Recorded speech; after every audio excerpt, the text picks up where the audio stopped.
মুসলিম বিশ্ব ঐক্যবদ্ধ হলে ফিলিস্তিন সহ বিশ্ব মুসলিমের দাবি আদায় সহজ হতো। হজ কার্যক্রমের উদ্বোধনে কথা জানিয়েছেন প্রধানমন্ত্রী শেখ হাসিনা।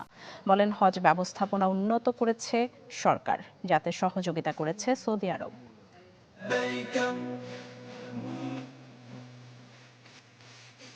এবছর হজ হতে পারে আগামী 16 জুন। 4500 কিলোমিটার দূরের দেশ থেকে এবার হজে যোগ দিতে নিবন্ধন করেছেন 85,000 বাংলাদেশি।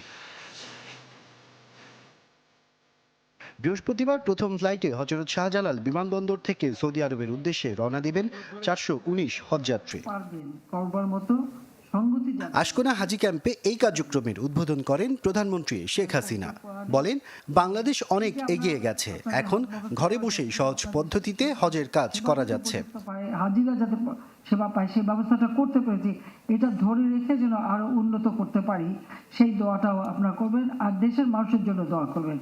আমাদের আগামী দিনের লক্ষ্য হচ্ছে আমরা স্মার্ট বাংলাদেশ গড়ে তুলব। এরপর কারো কষ্ট করতে হবে না, একেবারে ঘরে বসে আপনারা সব ব্যবস্থা পাবেন, সোজা প্লেনে উঠবেন, চলে যাবেন।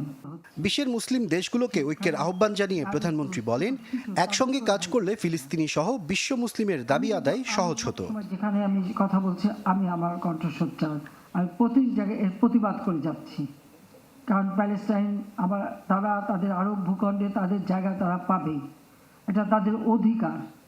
এই অধিকার কেউ কেড়ে নিতে পারে না, কাজে সেই অধিকার তাদের দিতে হবে। আজকে যদি আমাদের সকল মুসলিম কান্ট্রিগুলি এক হয়ে একযোগে কাজ করতে পারতো, তাহলে আরো আমরা এই ব্যাপারে অনেক অগ্রগামী হতে পারতাম। ধর্মের নামে সন্ত্রাসী কর্মকাণ্ড দুঃখজনক বলেও মন্তব্য করেন সরকার প্রধান।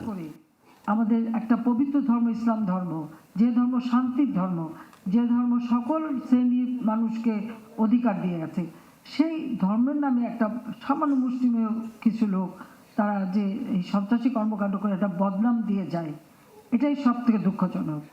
আশরাফুল আলম আকাশ, চ্যানেল 24, ঢাকা। আমরা